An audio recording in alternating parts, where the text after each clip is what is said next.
उत्तर प्रदेशातील मुझफ्फरनगरमधून एक अशी धक्कादायक घटना समोर आली आहे, जे ऐकून प्रत्येकाला हादरा बसलेला आहे. एका कुटुंबात सगळं काही नेहमीप्रमाणे सुरू होतं. घरात 3 महिन्याचं गोंडस बाळ शांतपणे झोपलं होतं.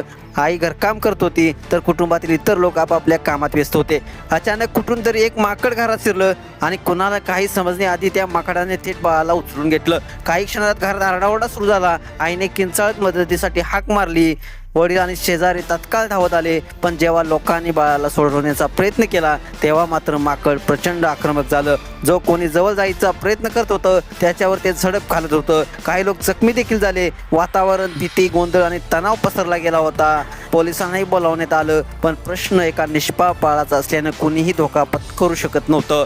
संपूर्ण गाव श्वास रोखून पाहत होतं. जवळपास 1.5 तास हे थरारक नाट्य सुरू होतं. यानंतर एका प्राणीप्रेमी व्यक्तीला बोलावण्यात आलं. त्यांनी शांतपणे परिस्थिती समजून घेतली. योग्य क्षण साधत त्यांनी माकडाचं लक्ष दुसरीकडे वळवलं आणि अत्यंत सावधपणे त्या बाळाला सुरक्षित बाहेर काढलं गेलं. मग सगळ्यांनी सुटकेचा निश्वास टाकला.